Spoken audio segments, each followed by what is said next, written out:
que vai acontecer com a nação de Israel?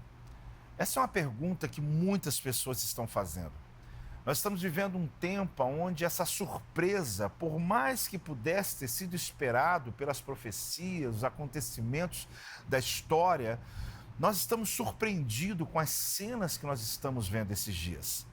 Eu, quando pequeno, já estudando a Bíblia, na escola dominical, sobre Davi e Golias, ali lutando a nação de Israel contra os filisteus. Ou mesmo quando eu aprendi sobre a guerra que Gideão tem contra os midianitas, ou mesmo mais à frente, quando eu fui ler sobre a guerra de Ziclag, que Davi, então, agora com seus valentes morando em um território filisteu, ele chega em casa e a família toda havia sido sequestrada. A família foi levada, a cidade foi queimada. Davi chega a chorar de angústia e os seus soldados chegam a querer apedrejá-lo naquele momento. Eu fico pensando que eu olhava essas histórias desde menino, até que um dia eu pisei em Israel. A primeira vez que eu pisei em Tel Aviv, quando eu subia para Jerusalém, a emoção não dava para conter.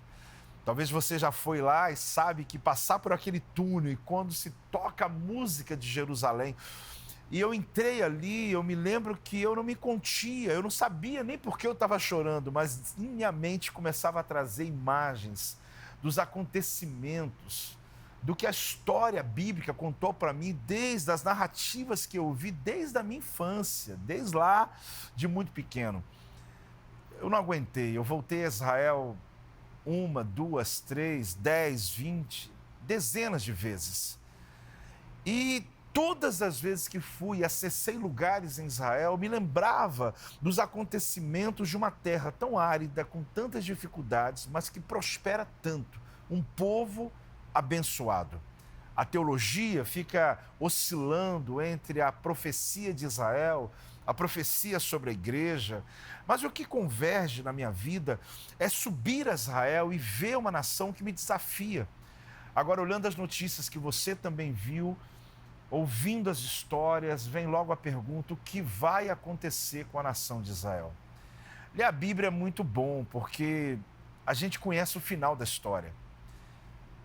A gente sabe que Davi matou Golias.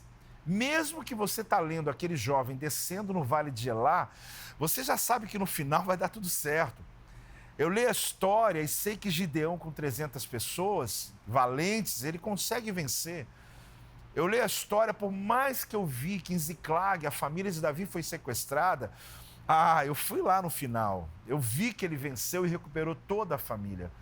E se eu continuar contando para você, você vai perceber que, na verdade, quando eu leio a Bíblia, eu sei o final, eu sei a história, e por isso eu já estou celebrando antes do tempo. Mas e a história atual, a história do momento que nós estamos vivendo? Alguns anos atrás, eu estava na Universidade Hebraica de Jerusalém, um dos professores que estava me ensinando ali era um ex-combatente do Exército de Israel, já reformado, e ele contando sobre toda a estratégia, sobre o início do Mossad, toda a estratégia de Israel, muito apaixonante ouvir tudo aquilo, e que, na verdade, quando nós ouvimos, somos do Ocidente, ouvimos aquelas histórias e também olhamos com muita disposição de ver um exército montado, e fica até um pouco lúdico para nós que estamos visitando aquele lugar, mas para eles não. Para eles não se trata apenas de uma história, se trata de uma sobrevivência. Eles precisam estar prontos para sobreviver.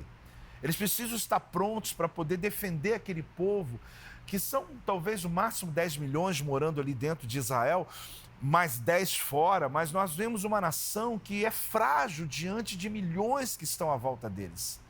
Esses dias se levanta a bandeira, ore por Israel, mas ore também pela Palestina. É claro que eu vou orar, é claro que nós clamamos para que nessa guerra, que podemos infelizmente chamar de guerra, não venha morrer tantos civis, tanto de um lado quanto de outro, que não tem nada a ver com essa história. Mas Israel precisa se defender. O que vai acontecer com Israel? Talvez essa seja a pergunta. Pessoas me ligam e dizem: apóstolo, você que já foi, já estudou, já viveu, o que você tem a me dizer? E me vê um silêncio. Um silêncio por não pecar, por especular sobre um assunto tão importante no momento que vivemos. Do ponto de vista profético, é claro que estamos no final dos tempos. Uau! Não tem como a gente olhar esses acontecimentos e não perceber que nós estamos diante de um momento que a Bíblia está sendo escrita ainda, que as histórias estão nos levando para olhar o Antigo Testamento e olhar o futuro. Mas na Bíblia eu sabia o final. Na Bíblia eu sei que Davi matou Golias. Agora hoje, diante de todos os acontecimentos, a gente torcendo para que tudo se resolva, quem é de casa volte para casa, ou seja, que a justiça seja feita, a pergunta é: o que será no final dessa história?